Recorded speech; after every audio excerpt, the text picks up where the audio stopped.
வணக்கம் நண்பர்களே, welcome to my channel. இன்றைக்கி ஒரு டிஃப்ரெண்ட் ஸ்டைலில் ரொம்ப டேஸ்டியான சிக்கன் கிரேவி எப்படி செய்கிறேன்றதை பார்க்கலாம். வாங்க வீடியோக்குள்ளே போகலாம். இந்த ரெசிபிக்கு ஃபஸ்ட்டே சிக்கனை நல்லா மேக்னேட் பண்ணி வைக்கணும். அதுக்கு ஒரு டீஸ்பூன் இஞ்சி பூண்டு பேஸ்ட்டு, தேவையான அளவுக்கு உப்பு, ஒரு டீஸ்பூன் மிளகாய்த்தூள், ஒரு டீஸ்பூன் மல்லித்தூள், ஒரு ½ டீஸ்பூன் கரம் மசாலா தூள், ஒரு 1/4 டீஸ்பூன் பெப்பர் எல்லாம் சேர்த்தி நீல வாக்கில் கட் பண்ணி வச்சுருக்கேன். ஒரு பெரிய வெங்காயத்தையும் சேர்த்தி நல்லா மிக்ஸ் பண்ணி வச்சுக்கலாம். இப்போது கிரேவிக்கு தேவையான சின்ன வெங்காயத்தை சாப்பரில் போட்டு நைஸாக சாப் பண்ணிக்கலாம். இப்போது இந்த கலந்த சிக்கனை ஒரு ½ அன் ஹவர் நல்லா ஊறட்டும். சின்ன வெங்காயத்தை சாப்பரில் போட்டு நல்லா பொடியாக சாப் பண்ணிக்கலாம்.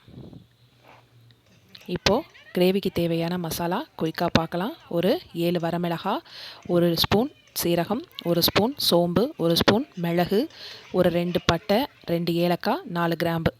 அவ்வளோதாங்க. என்கிட்ட முந்திரி கம்மியாக இருந்துச்சு, அதனால் நான் பாதாமும் சேர்த்திக்கிட்டேன். எல்லாம் சேர்த்து நல்லா வறுத்து வச்சுக்கலாம். இப்போது ஆயில் சூடாயிடுச்சு. கொஞ்சமாக சோம்பு மட்டும் போட்டு தாளித்து நம்ம சாப் பண்ணி வச்சுருக்க சின்ன வெங்காயத்தை சேர்த்தி நல்லா வணக்கிக்கலாம். நம்ம சிக்கனில் உப்பு போட்டிருக்கோம், அதனால் தேவையான அளவுக்கு கிரேவிக்கு தேவையான அளவு உப்பு மட்டும் போட்டுக்கலாம். இப்போது நல்லா இந்த வெங்காயம் நல்லா வணங்கட்டும். கொஞ்சமாக கருவேப்பிலை சேர்த்திருக்கு. இப்போது நல்லா பொடியாக சாப் பண்ணி வச்சுருக்க தக்காளியும் சேர்த்திக்கலாம். நல்லா இந்த வெங்காயம், தக்காளி, கருவேப்பிலை நல்லா வணங்கட்டும்.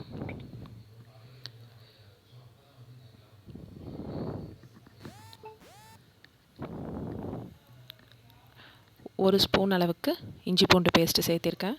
சிக்கன்லேயும் இஞ்சி பூண்டு பேஸ்ட்டு சேர்த்திருக்கனால கொஞ்சமாக சேர்த்திக்கலாம்.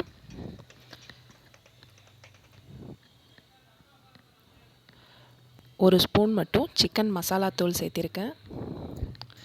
எல்லாம் சேர்ந்து நல்லா மிக்ஸ் பண்ணிக்கலாம். இப்போது மசாலாவை நல்லா ஆறிடுச்சு. இப்போது ஒரு மிக்ஸி ஜாருக்கு ட்ரான்ஸ்ஃபர் பண்ணி நல்லா நைஸாக பொடி பண்ணிக்கலாம். இப்போது மேக்னேட் பண்ணி வச்சுருக்க சிக்கனையும் சேர்த்திக்கலாம். நல்லா அந்த வெங்காயம் தக்காளி மிக்ஸோட கலந்து வச்சுருக்க சிக்கனையும் நல்லா வணக்கிக்கலாம்.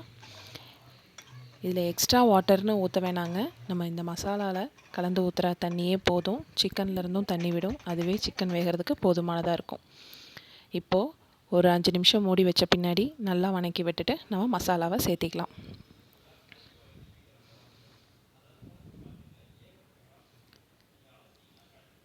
இப்போது நீங்கள் பார்ப்பீங்க, சிக்கனே நல்லா தண்ணி விட்டுருக்கு. இதுவே நல்லா ஒரு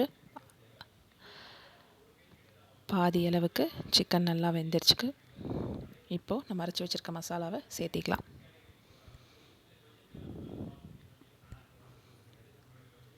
மசாலாவையும் சேர்த்தி சிக்கனை நல்லா பிரட்டி விட்டுக்கலாம்.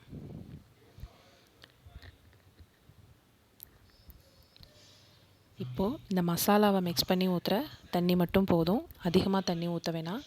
ஒரு ½ டம்ளர் ஊற்றினாலே போதுமானது. இது சப்பாத்தி, சாப்பாட்டுக்கு, இட்லி, தோசை எல்லாத்துக்குமே நல்லாயிருக்கும். நாங்கள் இன்றைக்கி முட்டை தோசைக்கு சைட் டிஷ்ஷாக எடுத்துக்கிட்டோம். எனக்கு உப்பு கொஞ்சம் கம்மியாக இருந்துச்சுங்க, அதனால் நான் உப்பு ஒரு ½ ஸ்பூன் சேர்த்திருக்கேன். இப்போது நமக்கு ஒரு ½ டம்ளர் அளவுக்கு தேங்காய் பால் சேர்த்திருக்கேன். அவ்வளோதாங்க. இந்த different style chicken gravy ready ஆகிடுச்சு. கண்டிப்பாக நீங்களும் ட்ரை பண்ணி பாருங்கள். ரொம்ப நல்லா இருந்தது டேஸ்ட்டு. சாப்பிட்டு பார்த்துட்டு எப்படி இருந்துச்சுன்னு கண்டிப்பாக கமெண்ட் பண்ணுங்கள். அவ்வளோதாங்க, சிக்கன் கிரேவி ரெடி. வாங்க நெக்ஸ்ட் ஒரு இன்ட்ரெஸ்டிங்கான வீடியோவில் பார்ப்போம். நன்றி.